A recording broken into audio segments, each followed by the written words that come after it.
Yeah, I would say an artist that's dedicated to preserving his culture and his heritage. An artist that speaks with using his paintings. Paintings say nothing, but they say everything. And so I get a chance to speak through my art. I want to think and I feel and believe that art is a universal language. So that's just a good thing. All I have to do is just paint, and my art speaks.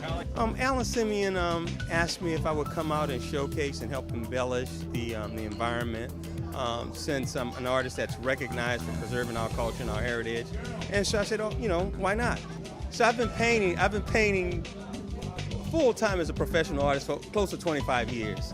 And if we think about the rich tapestry of African American culture, it's all over the place. You could do Negro Leagues, you could do African Americans in the legal profession, you could do black ballerinas, black jockeys, black school teachers, and so I don't have enough time a day within one day to capture everything, and so I'm sort of all over the place.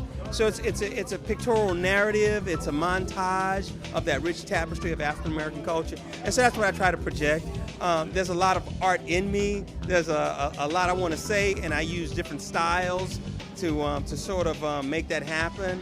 So if I'm doing my jazz stuff, so that's real spontaneous, it may look quite different than what I'm doing with my traditional rural scenes with some of my southern churches and my cotton field paintings. So because you're trying to evoke an emotion, a feel, you're trying to bring back a past experience, you're trying to have that work to communicate individually with that particular person that's viewing the artwork. I definitely like the Renaissance artists because they're a little maverick in their thought and their ideas and their execution. But with respect to some of the older artists like Rembrandt, when you just had to pay attention to composition and execution, that's also important. My art is a little bit gumboish. It's part folk and it's part impressionism. I call it Tedism. And but I just love to paint, and I love to emote through my my paintbrushes and my canvases.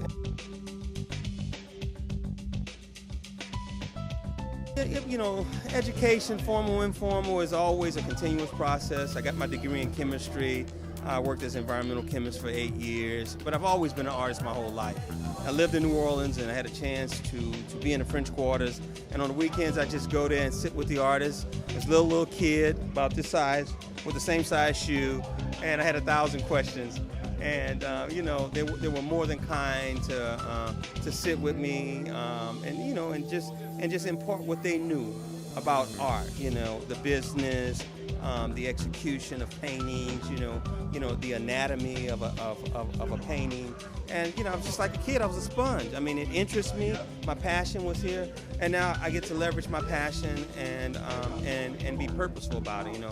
I get a chance to reach back, to kids and young students. I get to help organizations with fundraisers. I get to go to schools, colleges, and universities, and become like a little case study. Ted, how'd you get this opportunity with Walt Disney, with Coca-Cola, with Merck Pharmaceutical, with ExxonMobil?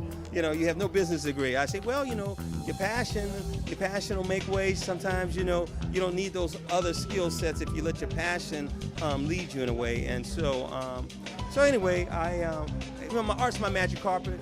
I don't know where it's going to take me, but I get on it and I go. And sometimes it doesn't make sense, but when it's all over with, it makes a lot of sense.